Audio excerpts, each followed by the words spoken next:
kita langsung saja karena ada perjamuan kudus dan di akhir ibadah kita ada sebuah momen penting yang akan kita lakukan ya.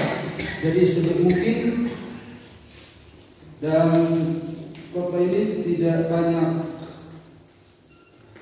saudara-saudara ilustrasi, kita hanya melihat teks 1 Yohanes 1 ayat 1 sampai 4. Mari kita baca bersama-sama. Lebih bagus kita baca bersama-sama. Yang kaum wanita membaca ayat ganjil, kaum pria membaca ayat yang benar. Kaum wanita terlebih dahulu. 1, 2, 3. Apa yang telah ada sejak semula, yang telah kami lihat, yang telah kami lihat dengan mata kami, yang telah kami saksikan, dan yang telah kami raba dengan tangan kami tentang Tuhan hidup, itulah yang kami kisahkan kepada kamu. Hidup itu telah dinyatakan dan kami telah melihatnya, dan sekarang kami bersaksi dan memberitakan kepada kamu tentang hidup kekal yang ada bersama-sama dengan Bapa dan yang telah dinyatakan kepada kami. Apa yang telah kami lihat dan yang telah kami dengar itu, kami berkatakan kepada kamu juga, supaya kamu pun memperoleh persekutuan dengan kami, dan persekutuan kami adalah persekutuan dengan Bapa dan dengan anaknya Yesus Kristus. Sama-sama 2, 3 ya. Dan semuanya ini kami tuliskan kepada kamu, supaya sukacita kami menjadi sempurna. Haleluya. Puji Tuhan. Dalam ayat 4 dikatakan, dan semuanya ini kami tuliskan kepada kamu supaya sukacita kami. Sebenarnya dalam teks aslinya sukacita kamu, ya. Jadi mungkin redaksi, ya, yang kurang diperhatikan atau ada maksud lain dari ayat ini, ya. Tetapi yang jelas Alkitab itu tanpa salah dalam teks aslinya, ya. Alkitab itu tanpa salah dalam teks aslinya. Alkitab Perjanjian Lama ditulis dalam bahasa Ibrani, Alkitab Perjanjian Baru ditulis dalam bahasa Yunani. Jadi setiap kata, setiap tanda, titik, tidak ada yang salah. Karena itu diilhami oleh Allah sendiri. Segala tulisan yang diilhami oleh Allah katanya, dinafasi oleh Allah dan tanpa salah. Nah, jadi kalau ada perbedaan di penerjemahan, itu masalahnya di penerjemahan. Karena dari bahasa aslinya diterjemahkan ke bahasa ini, ke bahasa ini, ke bahasa ini, ke bahasa ini, ke bahasa ini. Jadi kemungkinan di situ letaknya redaksinya itu, ya. Tapi Alkitab itu tanpa salah karena itu adalah hembusan nafas Allah. Nah, mari kita lihat Bapak Ibu itu sedikit. Nah, ayat 4 ini adalah saudara-saudara alasan Yohanes menulis surat ini. 1 Yohanes 1. Jadi tulisan Yohanes ini tidak ada basa-basinya. Misalnya dalam kitab Yohanes, Injil Yohanes, jadi ada 5 kitab yang ditulis oleh Rasul Yohanes. Yohanes, 1 Yohanes, 2 Yohanes, 3 Yohanes, Wahyu dia menuliskan secara berurutan, ya, secara detailnya, dari mana sumbernya dan sampai ke ujung. Tetapi tulisan yang lain, Injil Yohanes, 1 Yohanes, 2 Yohanes, 3 Yohanes, 4 Yohanes, 3 Yohanes. Nah, itu to the point, ya, to the point. Kalau Matius ada pendahuluan dari ini. Markus, Lukas. Tulisan Rasul Paulus juga demikian, tapi khusus Yohanes dia to the point, karena dia sedang ingin menyatakan siapa Yesus yang sesungguhnya itu ya, tanpa basa-basi. Karena surat Yohanes ini belakangan ditulis Matius, Markus, Lukas itu di luar, jadi dia berpikir sudah jelas tentang asal-muasal Yesus, tetapi tentang siapa Yesus sesungguhnya belum diekspos begitu rupa, dan dia tidak mau menyanyiakan suratnya dengan seperti yang dilakukan oleh penulis lain. Dan ayat 1 dari Yohanes 1:1, pada mulanya adalah firman. Nah, dia tidak memperkenalkan siapa penulisnya, karena dia ingin menggolkan, dia ingin menyatakan, memproklamirkan siapa sesungguhnya Yesus itu. Karena Yohanes itu adalah orang yang paling dekat dengan Yesus, dan dia mengenal kedalaman dari Yesus itu, dan dia ingin menyampaikan hal-hal yang dalam tentang Yesus itu ya. Dalam 1 Yohanes juga mengatakan apa yang telah ada sejak semula, yang telah kami dengar. Jadi dia begitu to the point menyampaikan, dia ingin mengungkapkan siapa sesungguhnya Yesus Kristus itu. Nah, karena itu Bapak Ibu, ayat 4 adalah tujuan dari penulisan ini. Dan semuanya ini kami tuliskan. Dia mengatakan kami, berarti rasul-rasul ya. Karena rasul-rasul itu menulis Injil ya.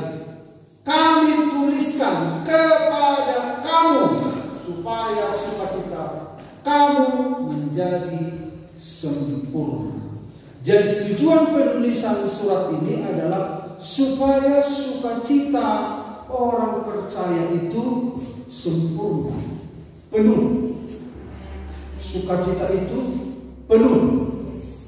Nah, satu waktu Yohanes Pembaptis, Bapak Ibu, saya tidak ada di depan ini, tapi saya bacakan.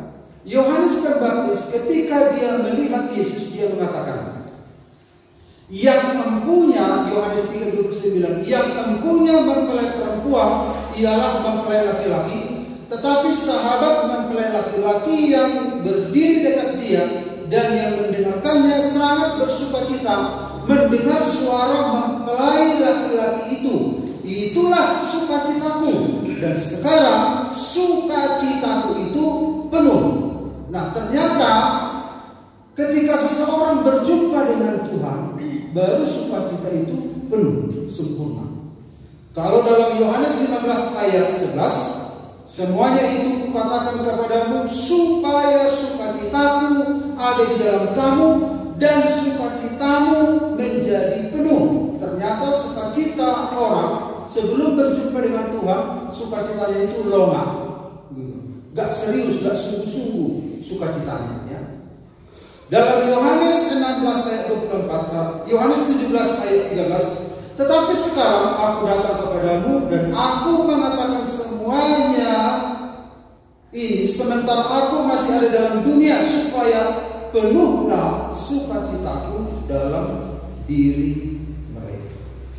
Jadi saudara-saudara, tujuan surat Yohanes ini supaya sukacita orang yang mendengar firman, yang membaca tulisannya itu sukacitanya sempurna, sukacitanya penuh.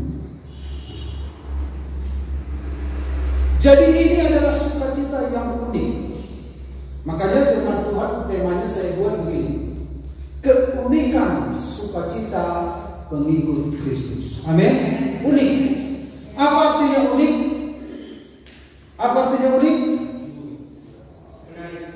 Menarik, lain, khusus, istimewa, tersendiri. Itu dalam kamus. Unik itu tersendiri, beda dengan sukacita yang lain. Ini lain, begitu. Unik, berbeda. Nah, kenapa berbeda? Sehingga Rasul Yohanes berkata, semua ini dituliskan kepadamu supaya sukacitamu itu sempurna. Nah, ayat 1 sampai ayat yang ketiga itu ternyata penyebab sukacita itu. Itu penyebab sukacita itu, sehingga sukacita itu disebut sempurna. Jadi supaya sukacita kita penuh, bukan oleh hal-hal dunia, tetapi oleh ayat 1, 2, 3 tadi yang kita lihat. Itu yang membuat sukacita seseorang penuh, sempurna. Nah, ada satu ayat firman Tuhan untuk memulai pemberitaan ini.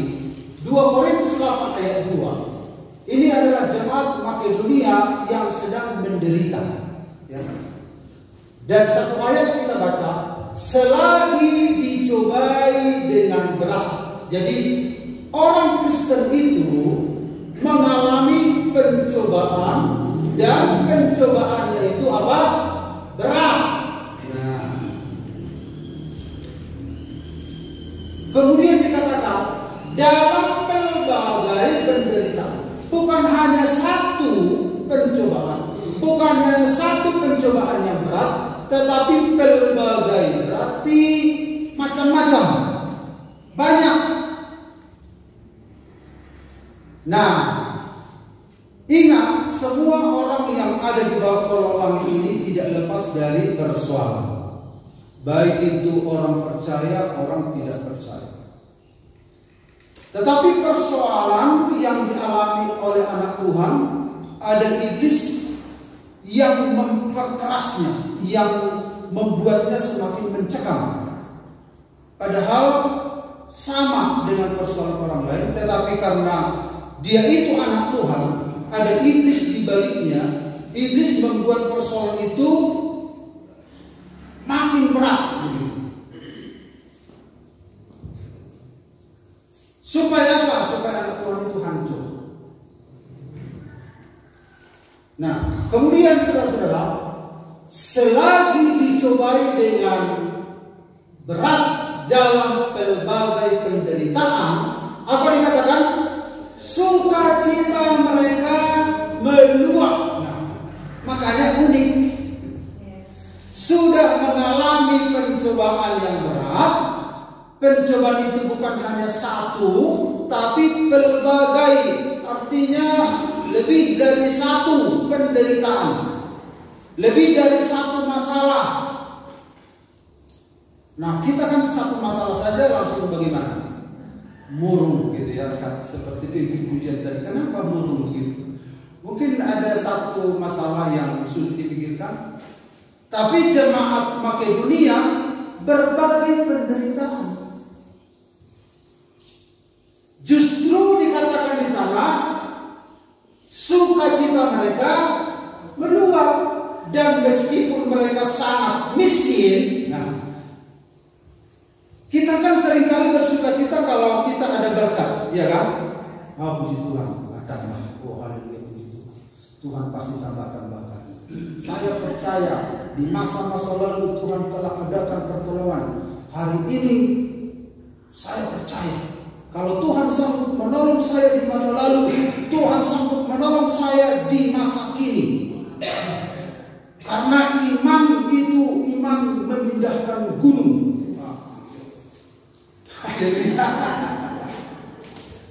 Tetapi apakah iman memindahkan gunung itu tujuan akhir? Apa tujuan akhir iman itu? Keselamatan. Bukan memindahkan gunung tujuan akhir. Tujuan akhir iman itu bukan untuk menyembuhkan penyakit. Tujuan akhir iman itu bukan yang miskin jadi kaya. Walaupun ada tujuan-tujuan itu dengan iman kita mengalahkan dunia. Tapi tujuan iman itu bukan tujuan akhirnya mengalahkan dunia terus begitu. Tujuan akhir iman itu keselamatan. Nah, karena jemaat Makedonia mengerti hal ini, maka ketika mereka ada dalam masalah, sukacita mereka meluap. Karena letak sukacita mereka itu di mana sebenarnya?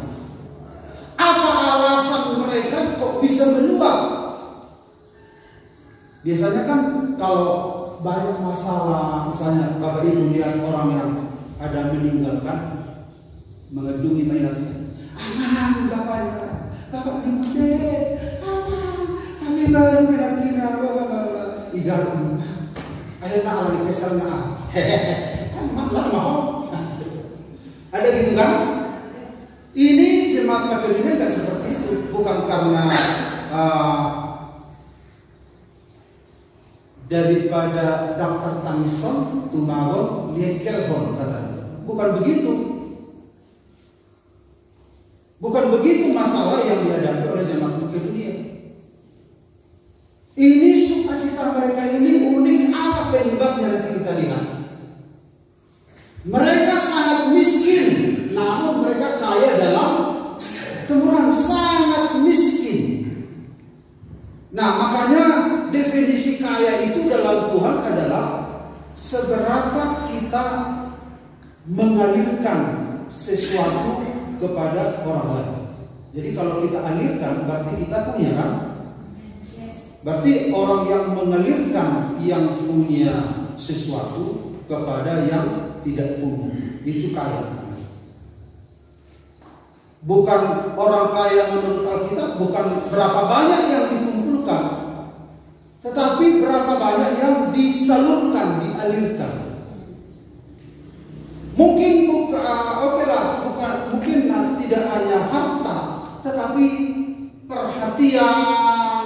Ini sangat miskin dari sisi materi, apa yang bisa disalurkan. Ternyata kita mengatakan sekalipun mereka sangat miskin, kaya dalam kemurahan, kemurahan hati. Artinya mereka itu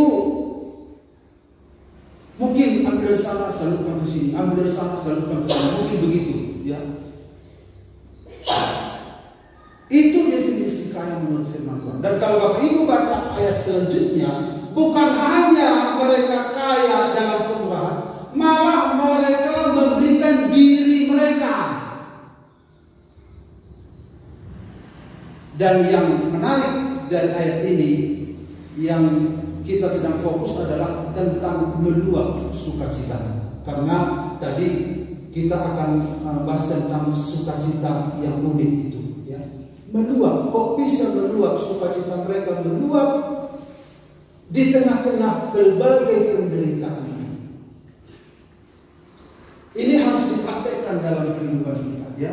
Bukan hanya sekedar basa-basi. Unik lawan katanya apa?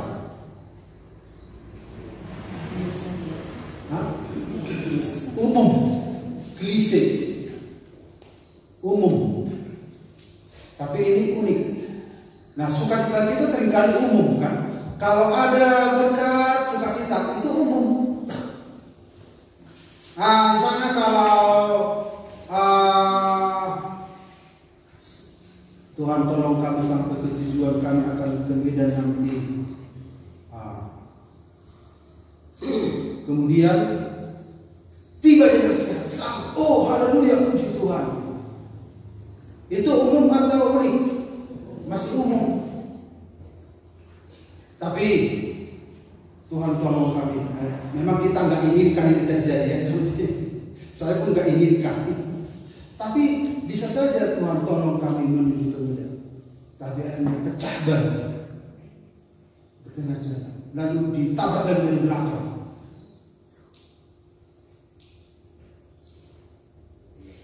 Tapi dia bisa bersukacita. Nah, kan itu unik, ya kan? Nah, itu yang unik. Misalnya saudara sudah jualan, tetangga saudara kini kalah laku berulang-ulang datang kamu warga kamu. Jangan berjuang. Tuhan, mesti kira orang tua aku apa yang akan tinggal. Kata matok, jumol malului harajau di dewata. Duita baru nama koding. Apa yang kau jumol orang Tuhan? Puasa. Nah, jadi ketika saudara jumol malului kamu harajau di dewata. Oke, Tuhan, aku sudah datang kepadamu. Kemudian setelah saudara jualan laku. Oh, puji Tuhan, terima kasih. Allah jumolo dulu harus dibakar. Makanya saya diberkati. Puji Tuhan, haleluya, bersuka cita. Unik atau enggak? Enggak unik, umum. Tapi ketika mungkin enggak laku begitu, tapi dia bisa bersuka cita dalam Tuhan, itu unik. Itu unik. Memang kita nggak inginkan yang nggak laku ya. Mana ada orang jualan, Tuhan bikin nggak laku supaya sukacitaku unik. Gitu. Itu nggak kita inginkan terjadi kan. Tapi kemungkinan terjadi dalam hidup ini kan bisa saja. Kalau bisa laku terus, kalau bisa mulus terus berjalan. Ini keunikannya ya. Nah, apa penyebab sukacita orang percaya itu unik? Nah, tadi kita sudah lihat, sudah baca ayatnya. Yang pertama kita lihat, saudara-saudara, dalam ternyata keunikan dari sukacitanya ini adalah karena ada sesuatu yang menjadi alasan sukacita rasul-rasul ini, yaitu tentang manifestasi dari firman. Lalu mungkin kita berkata, apa itu manifestasi firman? Manifestasi itu, Bapak Ibu, dalam kamus bahasa Indonesia saya tuliskan sebelum sini. Manifestasi itu artinya perwujudan sebagai suatu pernyataan, perasaan atau pendapat. Diwujudkan, ya, perasaan itu diwujudkan, diperlihatkan. Misalnya ada perasaan. Perasaan kita kan nggak kelihatan. Bagaimana cara mewujudkan? Ya diperlihatkan. Misalnya aku simpati melihat orang itu, kasihan. Nah, simpati kita kan nggak kelihatan. Bagaimana supaya kelihatan? Misalnya ada longsor di Air Nuli, lalu ada yang ngatur-ngatur jalan, terus pegang ember, barang siapa yang lewat, setelah diatur, maju, lalu disodorkan ember uang, meminta uang. Tengah malam, jadi mereka pala-palain tengah malam. Mereka nggak mencuri, nggak merampok, tapi mereka pakai kesempatan itu, moga-moga dapat uang. Tapi mereka bekerja mengatur. Lalu sebenarnya kasihan yang malam-malam. Ditanggung. Menunjukkan orang nggak tahu apa yang dalam hati saya. Kasihan itu abstrak, itu nggak kelihatan. Bagaimana supaya terlihat? Lalu saya ambil uang, saya kasih. Nah, terlihat, terwujud begitu. Contohnya begini, tindakannya itu sebagai suatu manifestasi kemarahan hatinya. Jadi kalau dia kurang-kurang berkoris ya, mengamuk di mana? Nah, kalau mengamuk dari luar, soal tindakan-tindakan. Memang orang bosa-bosa yang mana beremon, ada dalam di luar atau tidak mengamuk. Dah untuk orang mengamuk, tadi betul. Ay pasal palak tu maka kursi didangguri akazolma lamari debur. Itu manifestasi maksudnya. Artinya apa yang tidak terlihat itu ditunjukkan, diwujudkan, itu manifestasi ya. Kemudian perwujudan atau bentuk dari sesuatu yang tidak kelihatan. Nah, contohnya Negara Kesatuan Republik Indonesia merupakan manifestasi cita-cita bangsa ya. Jadi contoh yang saya bikin tadi pasti sudah menolong ya daripada contoh ini. Itu menurut kamus manifestasi itu ini ya. Nah, jadi kita melihat Memanifestasikan, ini dari kamus ini saya ambil. Memanifestasikan artinya menjadikan dalam wujud yang dapat dilihat. Misalnya, dia tergolong pelukis abad ini yang memanifestasikan kemurnian senius. Jadi memanifestasikan itu menjadikan dalam wujud yang dapat dilihat. Jadi kalau disebut manifestasi firman, firman itu kan enggak terlihat. Firman itu enggak terlihat. Pada mulanya adalah firman. Firman itu bersama-sama dengan Allah. Walaupun ditulis demikian, kan tetap enggak terlihat. Kemudian Yohanes 1:14, firman itu menjadi manusia. Itu yang disebut manifestasi itu. Yang tidak terlihat menjadi terlihat.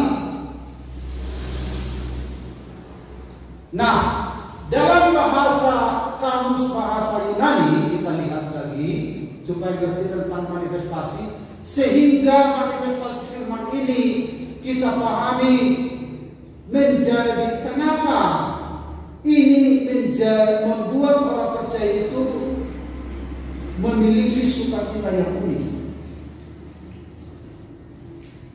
Dalam bahasa Yunani, manifestasi panero. Panero artinya mewujudkan atau melihat atau mengetahui apa yang tersembunyi atau tidak diketahui, baik dengan kata-kata atau perbuatan atau dengan cara lain. Jadi sama dengan manifestasi dalam kamus bahasa Indonesia, ya. Apa yang tersembunyi diperlihatkan. Pengertian yang kedua, membuat nyata dan terlihat. Jadi membuat dikenal, mengekspos untuk melihat, memperlihatkan diri sendiri atau muncul. Itulah arti manifestasi. Jadi firman itu tidak terlihat karena sifatnya roh. Lantas apa yang membuat kita bersukacita kalau demikian? Nah, dalam 1 Yohanes 1 ayat 2 telah kita baca, hidup itu telah dinyatakan. Hidup itu telah dinyatakan. Hidup itu adalah firman itu tadi. Hidup itu adalah Zoe, hidup ilahi. Hidup ilahi itu enggak kelihatan, tetapi dikatakan, dinyatakan, dimanifestasikan, dan kami telah melihatnya, dan sekarang kami bersaksi dan memberitakan kepada kamu tentang hidup kekal yang ada bersama-sama dengan Bapa. Ternyata hidup itu, saudara-saudara, kalau kita pelajari hidup itu dikenakan kepada Bapa, Putra, dan Roh Kudus. Bapa adalah sumber hidup, Zoe itu. Di sini kita lihat bahwa Yesus Kristus adalah dikatakan Zoe juga hidup, Roh Kudus juga roh kehidupan. Berarti Allah Tritunggal itu memiliki kehidupan, sumber kehidupan. Jadi kalau ada orang mengatakan hanya Allah Bapa sumber hidup, tidak. Jadi Tritunggal itu sumber hidup. Nah, hidup itu telah dinyatakan, dimanifestasikan. Nah, apa kegunaannya kalau dimanifestasikan? Dan kami telah melihatnya, dan sekarang kami bersaksi dan memberitakan kepada kamu tentang hidup kekal yang ada bersama-sama dengan Bapa. Jadi Rasul Yohanes, dia mengulangi apa yang dia tulis dalam Injil Yohanes 1:1, pada mulanya adalah firman. Firman itu bersama-sama dengan Allah, dan firman itu adalah Allah. Jadi firman itu adalah Allah, miliknya Allah, bersama-sama. Dan dia tidak kelihatan. Sementara manusia itu berdosa. Dari mana datangnya pertolongan?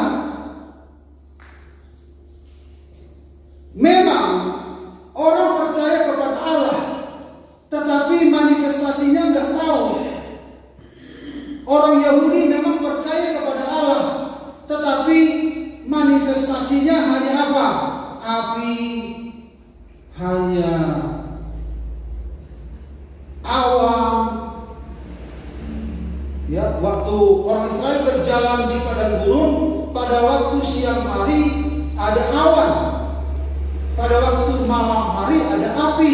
Ketika Musa berjumpa dengan Allah, Musa melihat bahwa semak-semak itu terbakar. Dia mendekatinya, loh, semak-semak ini kok nggak terbakar, padahal sudah ada api. Ternyata Allah. Jadi saudara-saudara, itu manifestasi dari Allah. Tetapi saudara-saudara, kenapa rasul-rasul ini bergembira sehingga mereka dengan semangat memberitakan Injil itu, supaya kamu bergembira juga katanya? Apa rupanya pesan dari Allah menjadi manusia ini bersama-sama dengan Bapa dan yang telah dinyatakan kepada kami? Allah yang tidak kelihatan itu telah dinyatakan, telah dibukakan kepada kami. Dia menjadi manusia, makanya dia mengatakan kami telah raba. Yang tidak terlihat itu sekarang bisa diraba. Yang tidak terlihat itu bisa dilihat. Yang tidak terlihat itu bisa didengar suaranya. Itulah Allah itu. Jadi Allah yang kita cari selama ini, yang kepadanya kita berdosa, sekarang bisa disentuh oleh tangan. Allah pencipta langit dan bumi bisa disentuh dengan tangan. Karena apa? Dia menjadi manusia. Artinya adalah dia datang menyelamatkan umat manusia. Dia menjadi manusia untuk menyelamatkan umat manusia. Kami adalah saksi, kami telah menyentuh Allah itu. Allah itu roh, tetapi dia disentuh karena dia jadi manusia. Hanya Allahnya Kristen yang pernah menjadi manusia, yang menyatakan dirinya kepada umatnya. Tetapi Allah bangsa-bangsa lain tidak pernah menyatakan diri kepada umatnya. Dia menjadi manusia dan dia mati bagi umat manusia. Dia adalah harapan kita, begitulah menurut rasul-rasul ini kira-kira. Dia sendiri hidup itu sudah kami sentuh. Hidup itu bukan abstrak. Hidup itu bukan sesuatu yang semu, yang tidak terlihat. Hidup itu real. Dialah hidup itu, dialah Allah itu. Makanya Yohanes ingin mengungkapkan secara langsung tanpa basa-basi, tanpa perkenalan diri. Tetapi dia langsung mengatakan, Allah yang tidak terlihat telah kami raba, telah kami sentuh, telah kami saksikan dengan mata kami sendiri, katanya. Dan Injil Yohaneslah yang mengungkapkan penegasan-penegasan. Tidak ada seorang pun yang naik ke surga selain daripada Dia yang turun dari surga. Tidak ada seorang pun yang sampai kepada Bapa kalau tidak melalui Yesus Kristus. Yohaneslah yang mengatakan, aku berasal dari Bapa, datang ke dunia dan kembali kepada Bapa. Begitu tegas ya, begitu tegas itu rute perjalanan itu. Karena Yohanes itu sudah melihat, dibanding dengan pengenalan akan Yesus itu, jika dibanding dengan apa yang dia capai ini, untuk apa aku berduka cita dengan ini? Ini sudah jumpa, ini sudah ketemu. Dia adalah hidup itu. Dialah juru selamat, dialah yang memberi harapan. Semua ini sia-sia, maka Paulus juga berkata, segala sesuatu kuanggap rugi, segala sesuatu kuanggap sampah. Karena apa? Mengenal Kristus. Itulah sukacita yang membuat jemaat Makedonia bersukacita walaupun mengalami penderitaan, berbagai penderitaan. Jika kita mengenal Yesus sungguh-sungguh, itu akan mengimbangi semua masalah penderitaan yang kita alami. Amin.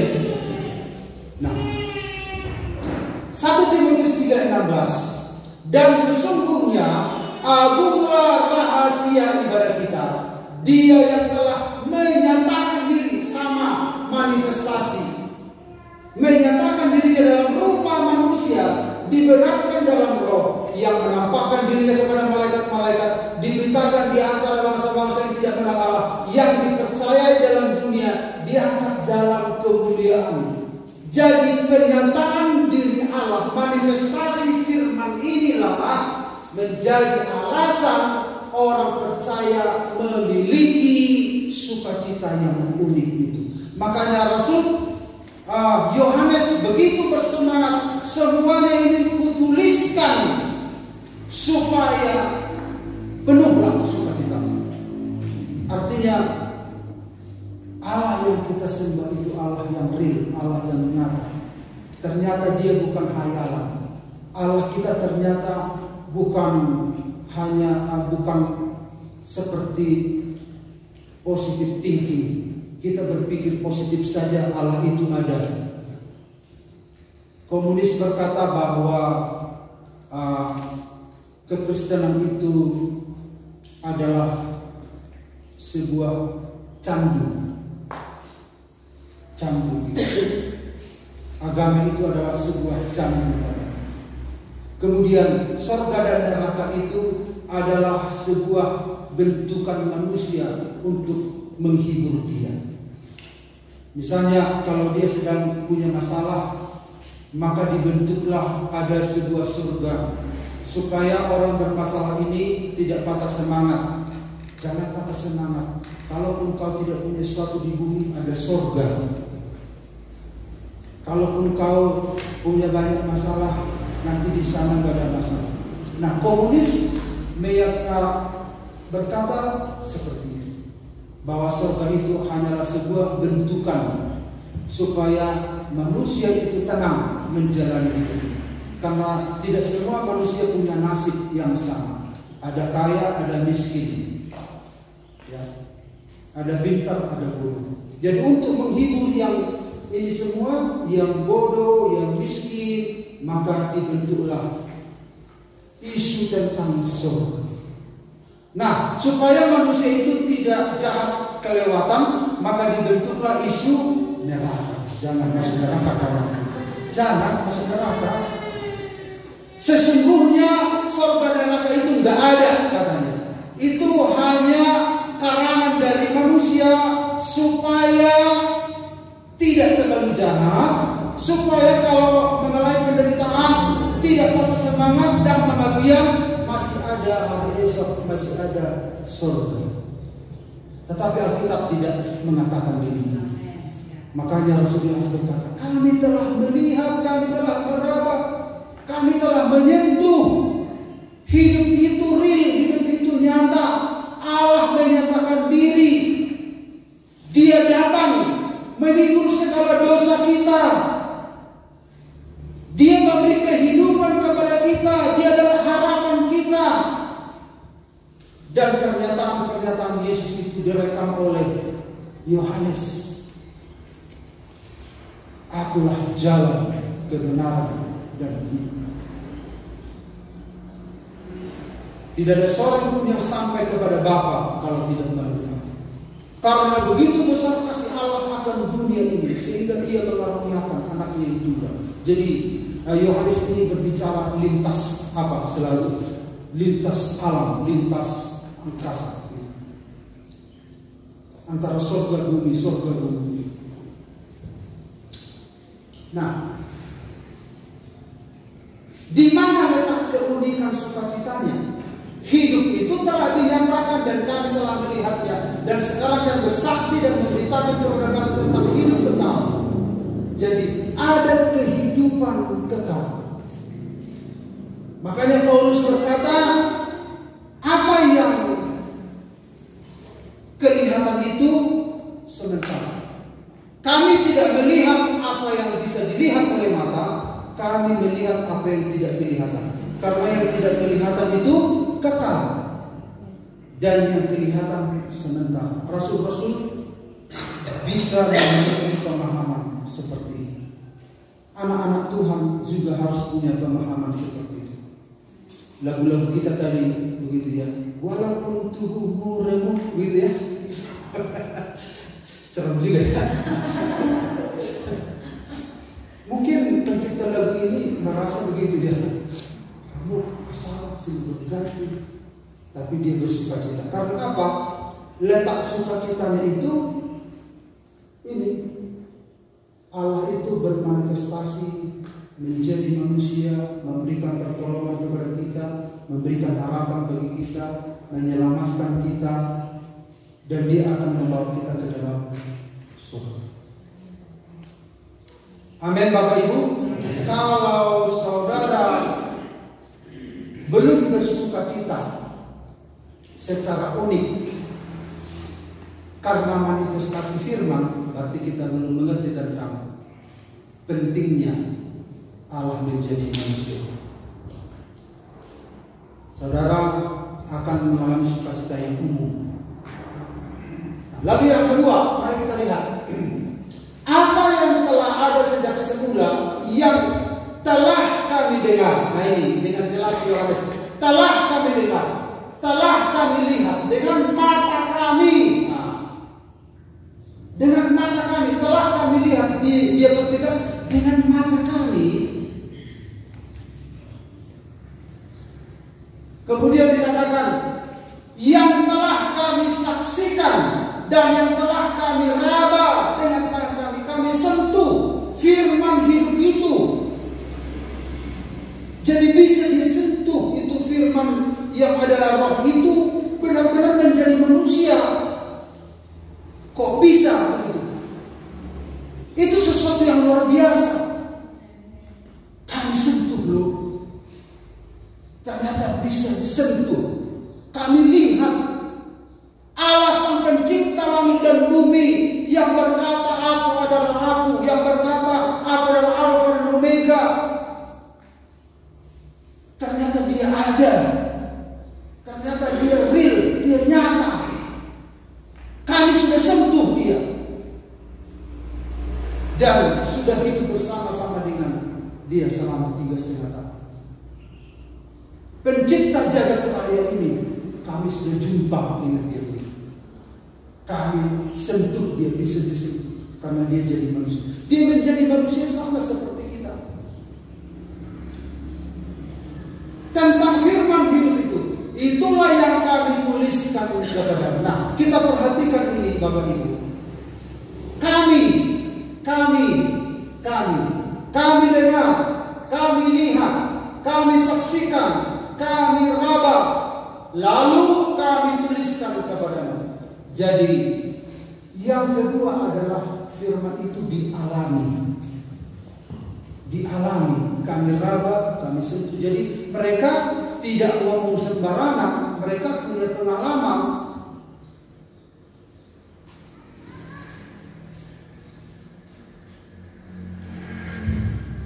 Dan saudara-saudara, pengalaman itu divalidasi dalam 3 cara. Jadi pengalaman seseorang akan firman itu ada pengesahannya. Nah, jadi aku mengalami firman, oh begitu enggak. Ada pengesahannya, validasinya. Nah, jadi sebelum kita sampai ke sini, kalau kita mengalami firman, orang gak akan mengerti sukacita kita. Makanya orang tidak mengerti sukacitanya rasul-rasul. Orang yang mengalami firman yang hidup itu, sukacitanya tidak terkatakan. Makanya disebut sukacita yang tak terkatakan. Jadi kalau Bapak Ibu belum pernah mengalami firman dalam hidup saudara tidak akan mengalami sukacita. Rasul-rasul itu punya pengalaman. Apa validasinya? Informasi terpercaya tentang dia. Jadi firman yang dialami ini bisa membuat kita mengalami sukacita yang unik, yang berbeda dari orang lain. Karena sumber informasi tentang Tuhan itu terpercaya. Apa sumbernya? Alkitab. Alkitablah sumber informasi tentang firman. Dan itu dibuktikan oleh sejarah. Dibuktikan oleh sejarah. Jadi kalau saudara mengalami firman tetapi tidak berdasarkan Alkitab, itu tidak sah. Harus berdasarkan Alkitab. Lalu yang kedua, validasi yang kedua bahwa seseorang itu punya pengalaman, itu disahkan oleh adanya manifestasi melalui transformasi, perubahan menuju hidup kekal. Jadi ketika seseorang mengalami firman, ada transformasi dialami, pembaharuan, dan pembaharuan ini arahnya kemana? Hidup yang kekal. Itu pengesahan bahwa seseorang mengalami firman. Jadi kalau orang mengalami firman tapi tidak ada transformasi dalam hidupnya menuju ke arah hidup yang kekal, dia belum mengalami firman. Dan dia masih tidak mungkin dia bisa bersukacita. Makanya orang yang mengalami firman, yang mengalami transformasi ke arah hidup kekal itu yang akan mendapatkan sukacita yang unik. Jadi kalau saudara mengalami firman tapi tidak ada transformasi dalam hidup saudara, tidak ada perubahan sikap, tidak ada perubahan perilaku, tidak ada perubahan pikiran, tetap saja begitu, tapi saudara berkata aku mengalami firman, itu tidak mendatangkan sukacita dalam kehidupan kita. Sukacita yang unik itu adalah ketika kita mengalami firman itu karena ada sebuah firman itu bermanifestasi dalam kehidupan kita lewat perubahan hidup kita. Makanya visi gereja kita apa? Apa visi gereja kita? Menjadi garam dan terang melalui perubahan hidup. Jadi firman itu yang mengubah hidup kita, diubah ke arah hidup yang kekal. Makanya Rasul Yohanes berkata, kami telah berjumpa dengan orang yang memberi hidup yang kekal itu. Makanya kenapa banyak anak Tuhan walaupun dengan firman gak bersukacita, karena kan transformasi. Transformasi itu yang membuat kita bersukacita. Amin. Memang mungkin sakit, tetapi ada sukacita. Tuhan, terima kasih aku mengalami perubahan. Lewat masalah ini aku mengalami perubahan. Firman itu bermanifestasi dalam kehidupan. Dan arah perubahan itu kepada hidup yang kekal. Itu caranya mendapatkan sukacita yang unik itu. Saudara akan menikmati sukacita itu ketika ada bagian-bagian dalam diri saudara yang telah berubah. Dulu saya begini, sekarang sudah begini. Oh, puji Tuhan. Itu ada sebuah pembaharuan. Sikap saudara, cara berpikir saudara, perkataan saudara, ada sukacita tersendiri, sulit diceritakan. Saudara bisa terharu. Saudara terharu dan tersenyum sekaligus kepada Tuhan. Terima kasih Tuhan. Aku tidak begitu lagi. Terima kasih Tuhan. Makanya kenapa banyak anak-anak Tuhan khususnya gereja-gereja Pentakosta Karismatik. Memuji Tuhan sukacitanya ini. Betapa baik Engkau Tuhan. Biasanya kan kalau yang sukacita tertawa kan. Betapa baik Engkau Tuhan. Umumnya begitu. Tapi anak Tuhan ini malah nangis. Sambil nangis. Kenapa bisa? Ada sukacita yang tidak terkatakan. Amin. Lagu sukacita tapi kok menangis. Lagu penyembahan tapi kok bisa bersukacita. Kan unik. Bisa tertawa, bisa senyum.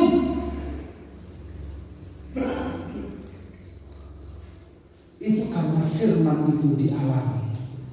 Tuhan mau kita mengalami firman itu. Amin.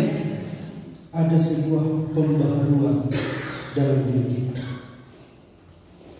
Dulu dan sekarang ada perubahan. Ada perubahan Bapak Ibu dulu dan sekarang. Amin. Dan lebih lagi saudara akan menikmati sukacita.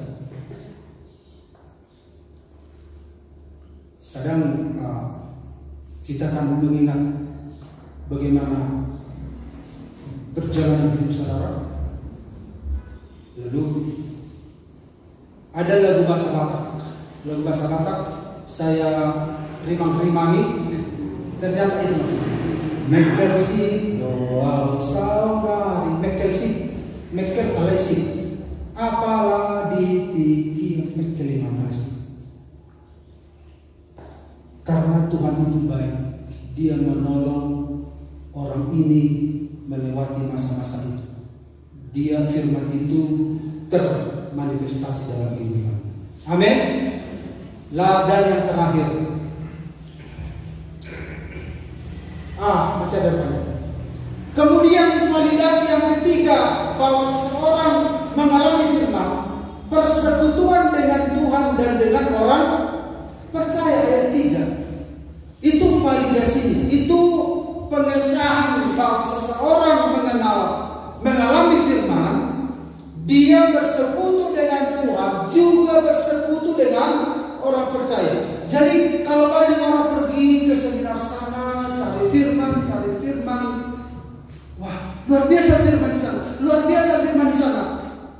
Nah, apa pengesahan bahwa dia mengalami firman, bersekutu dengan Tuhan dan orang percaya? Itu ayat ini jelas mengatakan. Makanya kalau dia mengalami firman tapi makin jauh dengan orang percaya, enggak, itu tidak valid. Tidak valid. Yang valid adalah inilah validasi bahwa seseorang mengalami firman berdasarkan ayat 1, ayat 2, ayat 3. Jadi ini kalau dalam Alkitab disebut eksposisi, jadi diekspos. Jadi ayat ini yang Tuhan mau digolkan kepada kita. Bukan perkataan saya, bukan nasihat saya. Ayat ini, karena ini adalah firman. Ayat ini ingin diterapkan dalam kehidupan yang mengubah hidup kita. Amin. Nah, yang terakhir 2 Korintus 2:15. Sebab bagi Allah kami adalah bau yang harum dari Kristus di tengah-tengah mereka yang diselamatkan dan di antara mereka yang binasa. Bagi yang terakhir kami adalah bau kematian yang mematikan, dan bagi yang pertama bau kehidupan yang menghidupkan. Tetapi siapakah yang sanggup menunaikan tugas yang demikian? Dalam 1 Yohanes 1 ayat 3, kami bersaksi. Artinya firman itu diberitakan. Semakin kita memberitakan firman, semakin kita bersaksi, menunjukkan aroma kita, ada sukacita. Ada sukacita dalam hidup kita. Bau itu kan aroma maksudnya, bukan bau busuk, bukan. Nah, kami bau yang harum.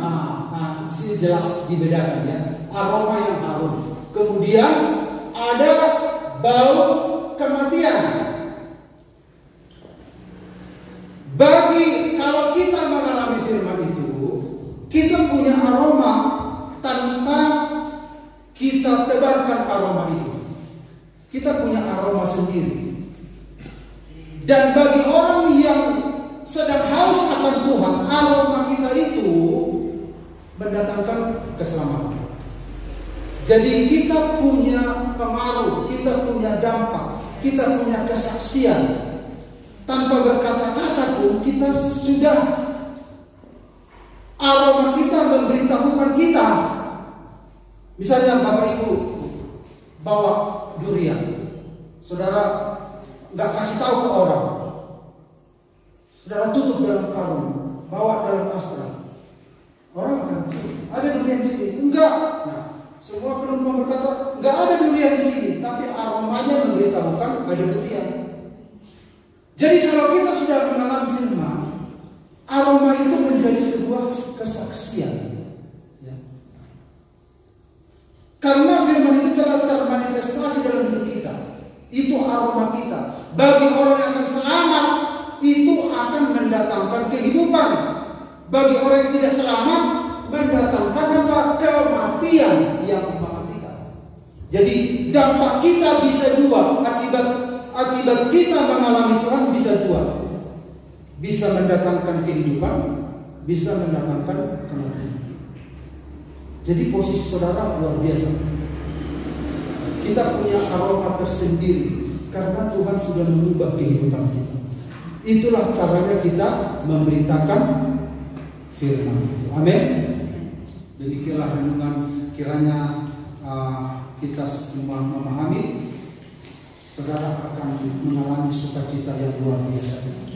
Inilah yang tidak dimiliki oleh dunia. Ternyata di sini ada kesimpulan dari saya ingat.